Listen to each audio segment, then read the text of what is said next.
My name's Regan. I work for Anthony J. Lyon Detective Bureau. They call me the Lion's Eye.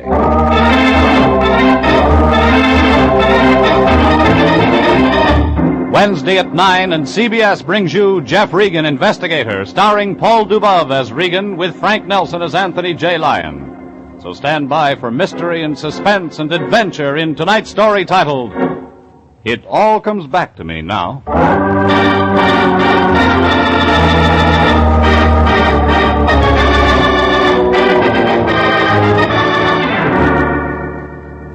She was about medium size, brunette, beautiful, and bewildered.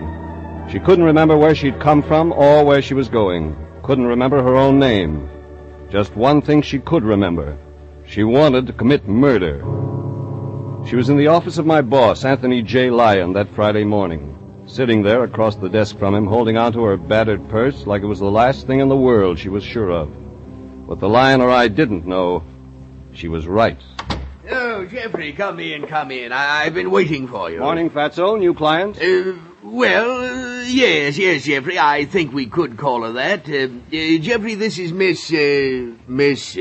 That's a very interesting name, Fatso. My name's Regan, Miss.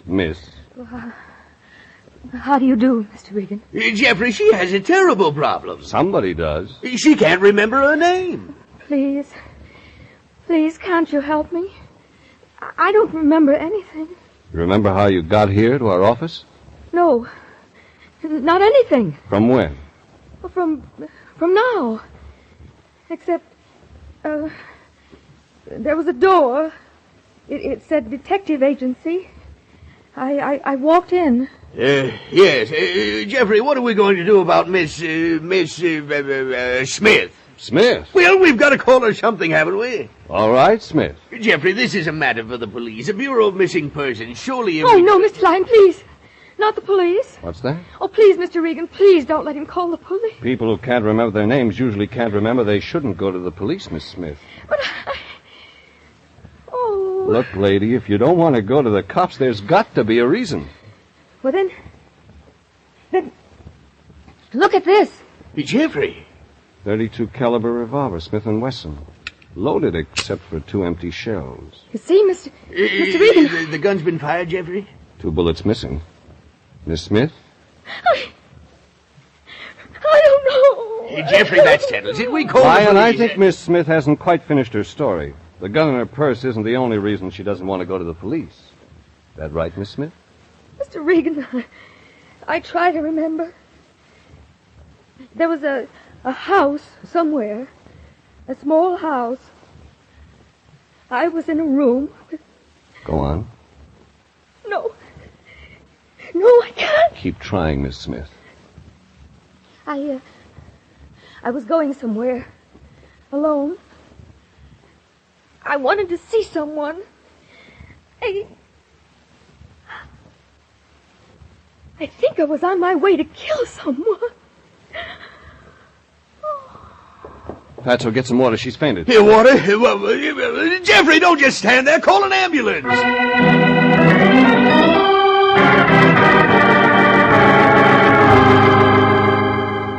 The Lion was right. Miss Smith wasn't just a quick faint. Her breath came in short, hushed spurts, and her pulse was a whisper. Beside her, the battered little purse had fallen open. Inside, $2.17 and a receipt for cab fare. No wallet, no identification. I picked up the receipt. It was dated that morning, Friday, and totaled $3.70. It was a lead.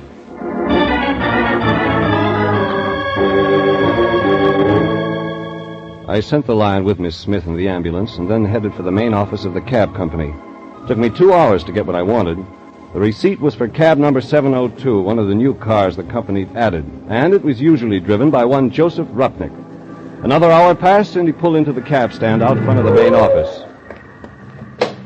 Joe Rupnick? Who else? Let's drive. My flag is down.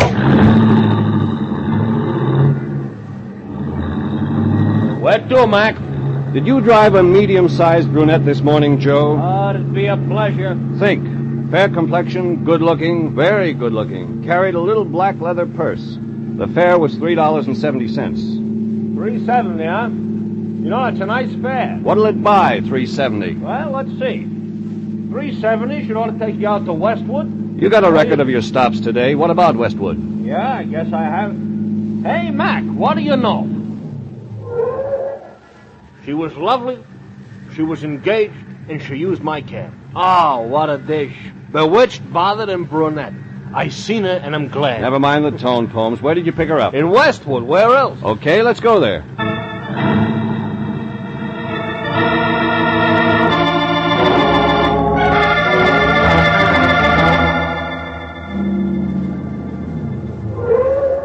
This is it, Mac. Right here on this corner. She was standing here. Naturally, I stopped. Naturally. Thanks. See you around. No, you're welcome, but I'm staying. Staying where? Now, look, right here, Mac, look. You don't have to be a mind reader to spot you for a private eye, shamus, or gumshoe. This means the jackpot. My cab is at your service. That's your business, Joe. Only keep your flag up. Shouldn't worry about a thing. Besides, when else do I get a chance to check the horses at Tanforan?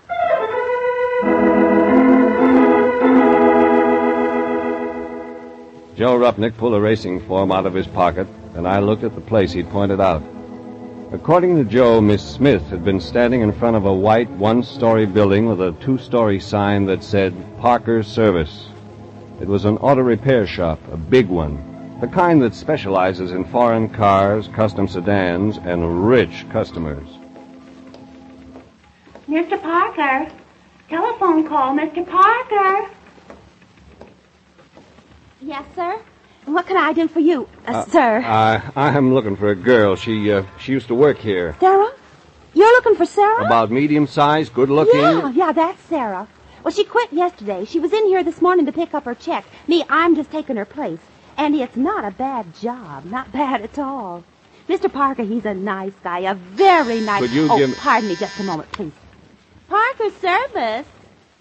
Yeah, just a moment, please. Could you give me Sarah's address? Huh? Could you give me Sarah's address? Well, I could check for you. You see, I'm new here and Sure. I know... By the way, what's Sarah's last name? I've forgotten. Sarah Hanson. So you didn't know her very well, did you? Blind date. Oh, yeah. I understand. And she forgot to give you her address. Sure, I'll find out for you, mister. Glad to.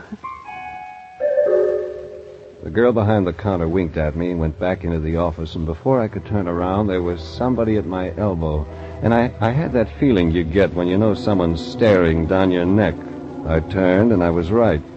Tall man, neatly dressed, business suit, about 35. Suntan that spelled 18 holes of golf on Sunday, private club, Chamber of Commerce. I beg your pardon, sir. Did I overhear you asking for Sarah Hanson? Maybe you did. My name's Parker. Mine's Regan. I wonder if you'd be kind enough to step into my office. Okay. This way, Mr. Regan. You see, I happen to be particularly interested in a girl, Miss Hanson. She's unusually intelligent, a superior worker. I hated to see her leave. Here we are, Mr. Regan.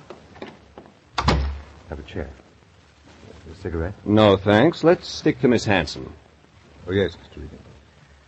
I was quite curious at your interest in Sarah Hanson. She's not the sort of girl to have many, shall we say, gentlemen friends. Really? What sort of girl is she? Well, more on the quiet side. Intelligent, as I've said, and not at all emotional. Sarah was a very superior worker. Come on, Parker. I haven't got all day. A girl quit her job and you want to know why. Is that it?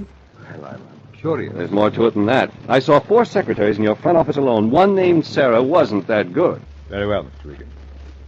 I'm going to tell you the truth. Certain malcontents, certain vicious elements in my organization, irresponsible rumor mongers have been saying that Miss Benson and I... Well, there isn't a word of truth in it. I'm still listening. I'm a happily married man, Mr. Regan. You understand what rumors of this sort do to a man. Go on. I'm going to put a stop to it. You understand? Once and for all, Okay. Take it easy, Parker. I'm sorry I lost my temper, Mr. Regan. This thing has been gnawing at me for months. That's why I finally discharged Miss Hanson. That's what you've been trying to say. You fired Sarah Hanson. You think that's why I'm here? Well, yes, It's just a job, Mr. Parker. We all got to make a living.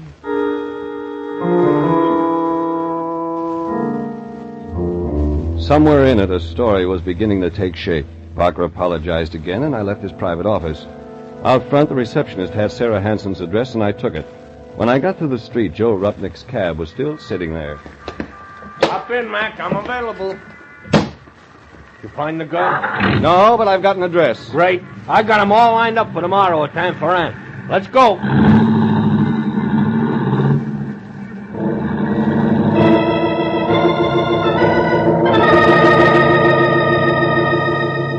It was past Pico on Bentley.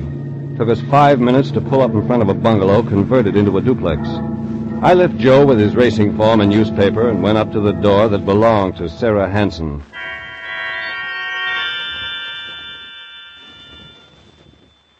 I rang the doorbell.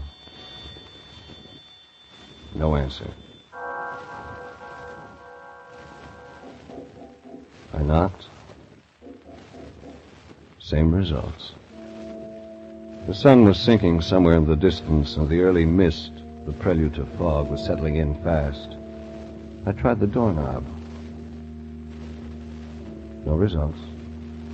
And then something told me to get inside that apartment, to get in with or without a permit, with or without a key.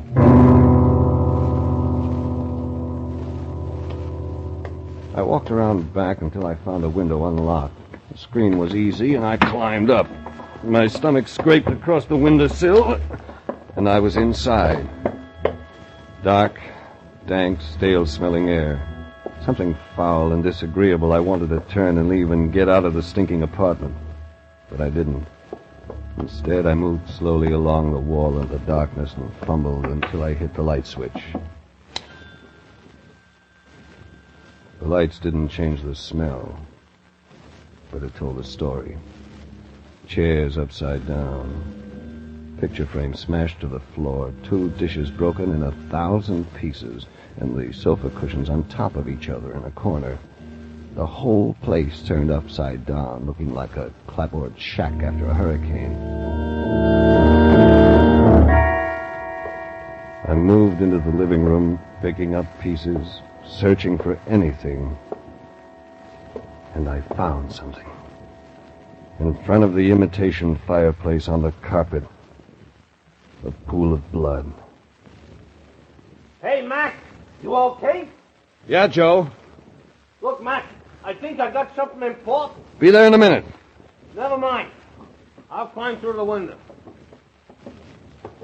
Hey, look, Mac, I want you to take a look at this.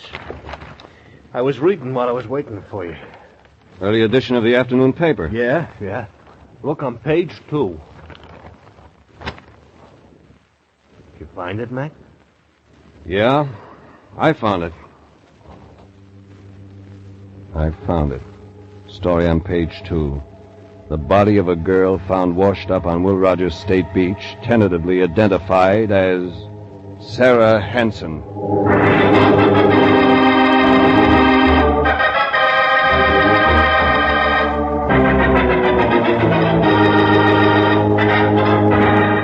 This is CBS, and you are listening to tonight's adventure with Jeff Regan, Investigator, entitled It All Comes Back to Me Now.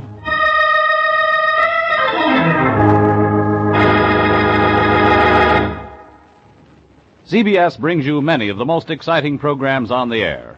For example, Sundays at 5:30. A face in the shadows, a blood-stained burnoose, a beautiful dancing girl may set Rocky Jordan on an exciting adventure in ancient Cairo. Follow Rocky Jordan as he moves through the dangerous streets of the capital of Egypt.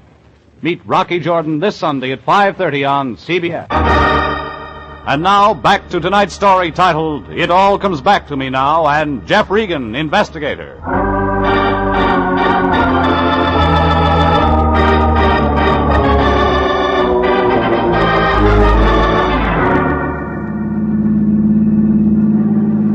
Joe, the cab driver, stepped on the gas, and we headed for the police.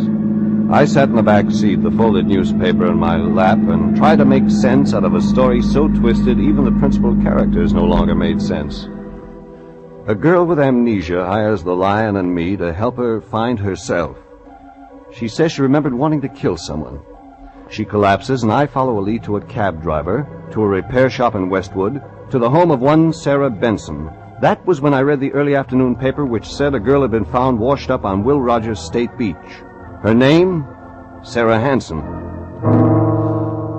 It was getting late. Streetlights turned on, traffic jamming and honking its way up Sunset. But that didn't stop Joe Rupnick from hitting 40 between the cars.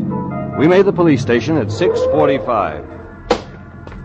Okay, thanks, Joe. That does it. What do you think, I'm leaving? Me, a sucker for a mystery? I gotta know how this comes out. It took me 15 minutes to get to Lieutenant Candid. Hi, Regan. Candid, I got a couple of questions. Regan, I am tired to the very bottom of my large, flat feet. Let's make it tomorrow. It can't wait. All right, Regan. What's her name? Listen, Candid, all I want to know is where you got your identification for Sarah Hansen. Sarah Hansen, age 27, height 5'4", weight about 117, hair blonde, eyes brown. Blonde. That's what I said, wasn't it? You fished her up off Santa Monica? Will Rogers State Beach. We didn't find her. Some swimmers did. They called. You weren't looking for her? Looking. We didn't know Sarah Hansen from my friend Irma. What's eating you, Regan? Candid, just tell me something else. Who identified the girl for you? Only her mother and father and brother and sister, that's all. Okay, Candid. Sorry I bothered you. It's all right. We can't find the murder weapon. We haven't got a lead on the killer, and I got to talk to you yet. She was shot? 2 slugs in her chest. 32s. Maybe Smith & Wesson. Gun's missing. That part of it wasn't in the papers. Don't we look bad enough already without making it worse? All we got on this case is a body. Even if it is a nice one. When was she killed, Candid? This morning, somewhere between 1 and 2 a.m., the coroner says. That isn't all. What else? Well, from the tire marks they found up the beach, there was another idea. We think maybe she was shot somewhere else and then driven down to the beach. This Sarah Hansen, she worked? Yeah, a place out in Westwood. Called, Parker's Service. We'll check everyone out there. Takes time. What about an address, Candid? Where did she live? Well, the parents say she moved out of their place a couple of months ago. Seems they had a fight, she and the parents. She wouldn't tell them where she was moving. They tell you anything else? Sarah Hansen was afraid of something, they said. Had them worried. That's when the fight started. She used to get phone calls from a woman. A woman? Yeah, every time this woman called, Sarah would leave the phone crying.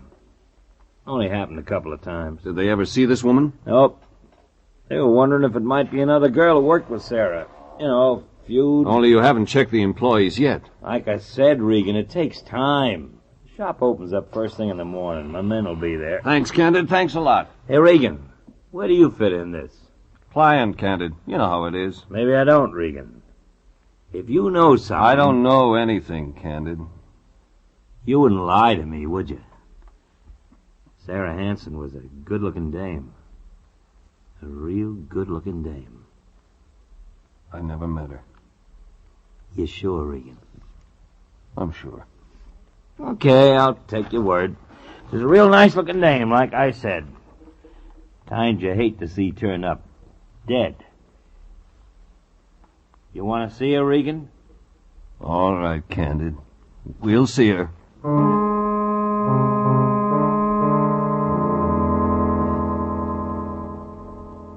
Candid and I went to the morgue.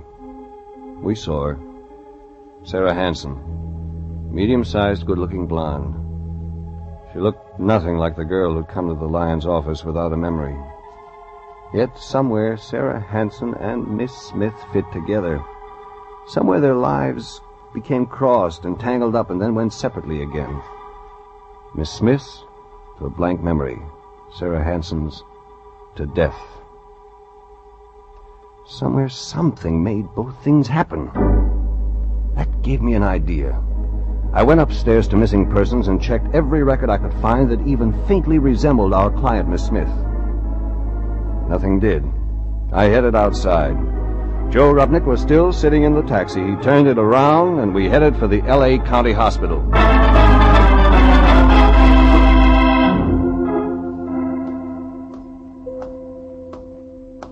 Jeffrey, there you are. Trouble, Fatso? Trouble. I've been sitting here all day, wasting time and money. How's she doing, Fatso? She? Oh, Miss Smith, fine. She's doing fine. Doctor says she was merely weak from too much tension brought on by the amnesia. Good, Lion. I think we may have something. We may have something. You're darn right we have something. Hospital bills, doctors, nurses' bills. Every time the door opens to that girl's room, I add another $5. Jeffrey, this is ridiculous. We're not Fort Knox. How do you think the Lion Detective Agency can pay for these bills? Take it easy, Fatso. Remember, it was your idea to bring Miss Smith here. So what if it was my idea? That's right, Lion. You call the ambulance. Well, that's no reason why we have to pay. Mr. Lion, I'll have to ask you not to raise your voice. Yes, Miss Wilson. Yes. Thank you, Mr. Lion. Yes. Sitting here all day, wasting your time. Oh, now, Jeffrey, after all, a man has to do something. Sure, Fatso. You keep an eye on those nurses' bills. I'm going in to see our client.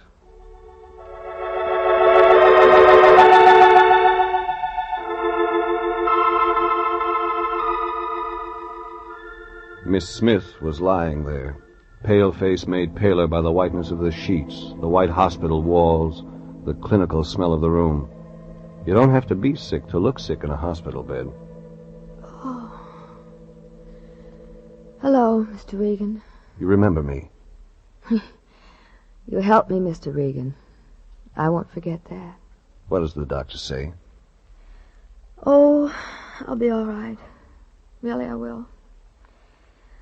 It's just my mind. I can't think straight. But you remember about the gun, the 2 bullets missing? Yes. Yes, I remember about them. Do you remember anything more? I don't think so. About wanting to kill someone? Oh, Mr. Regan. You don't remember that part of it?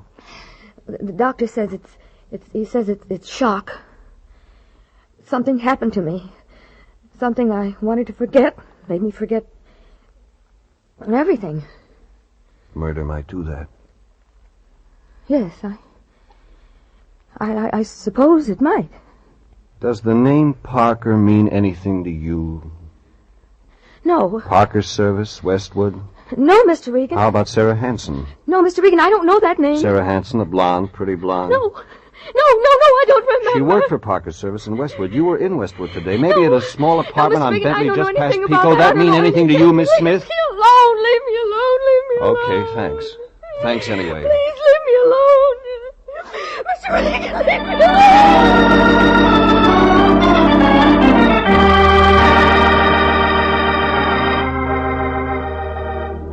Somewhere the paths of Sarah Hanson and Miss Smith crossed. Somewhere their lives were woven in and out of each other until it was so mixed up, and then it made sense.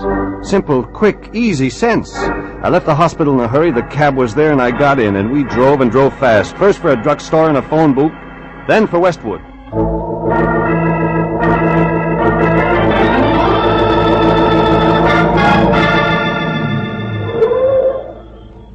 Look, Mac, now that we're here, what are we doing here? Visiting Joe. Yeah, don't sound friendly somehow. You sit tight, I'm going in. Look, that house is dark. Nobody's home, Mac. Maybe, maybe not. If I'm not out in 10 minutes, get to a phone and call the police. You got that? Yeah, call the cops. It was 50 feet back from the street. Not a mansion, not a little house. Grounds well kept, lawn neat and trimmed. I moved slowly up the walk toward the front door. The fog had settled on Westwood Village, and the soft dampness sifted under your clothes, made your skin turn cold. Up ahead, the dark house, waiting. I changed my mind, moved along the side of the house toward the fireplace. That might mean den, and the den might mean proof. Around back, a patio and French doors next to the red brick. Still no sounds from the dark house. I tried the French doors. It was the den. Books, heavy leather chair and desk.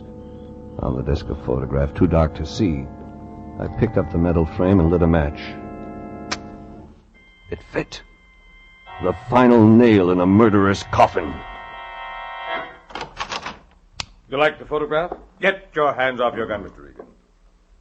That's better. Only one of us needs a gun just now. Just you, Parker. The photograph is almost a perfect likeness, isn't it? Beautiful woman. But not beautiful enough for you, was that it?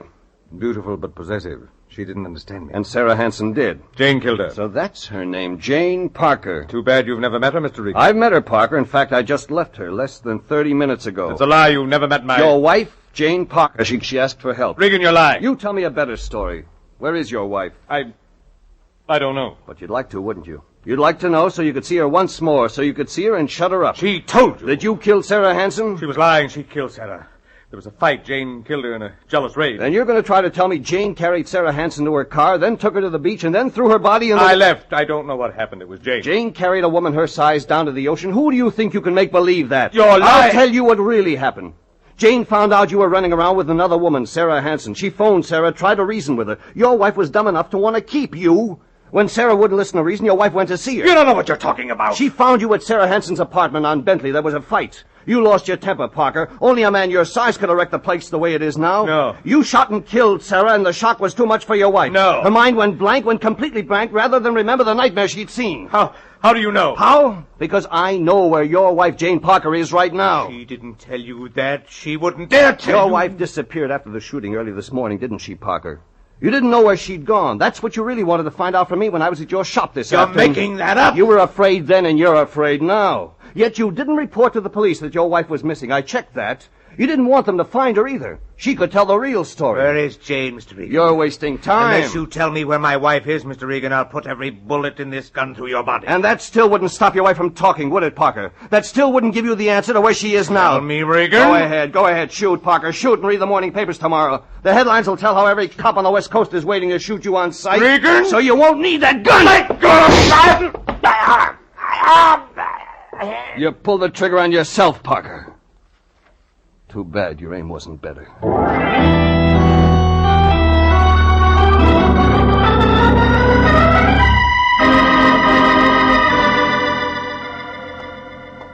Dr. Dana. Dr. Stephen Dana. Check with the $16 fifth a day floor. for room. Private nurse. Hiya, Fatso. No, don't bother me, Jeffrey. I'm very busy. A room at $16 a day. How's our plus client, Dr. Lion? She doing okay? $16 a day. Yeah, what's that, Jeffrey? Miss Smith, our client. No, you mean Jane Parker. Oh, why didn't you say so, Jeffrey? She's much better. Doctor says it'll take time, though. And let me see now. If you take 16 divided He thinks by you'll get her memory 2, back, Lion. What? Oh, yes. He thinks it's just a matter of time. Mental block, that sort of thing. Very complicated, you understand. Oh, hey, Jeffrey, it's been a long day. You must be Dr. tired. Townsend wanted I to am be a off. little. Come on, Fatso, I'll drive you home. Me? Oh, home? No, you just run on, Jeffrey. I really couldn't leave just yet. You see, I've got it figured so the city will have to pay part of you the can hospital figure that out expenses. at home, Fatso. You look tired. Well, no. You see, Jeffrey, I'd better stay right here, where I can get the cost firsthand. That way I'll have it accurate when I charge the city. You know me, Jeffrey. Business before pleasure. Oh, yes, business before pleasure. Yes, I'm not satisfied until I've completely finished the case. You look peaked, boy. You run along, get some sleep. Me, well, I'll just sit here and work. Finish my job. I'm all ready, Mr. Lyon, if you are. Yeah. The night supervisor said it would be all right if I left early. Yeah. Isn't that just grand? Well, good night, Jeffrey. Good night, Fatso.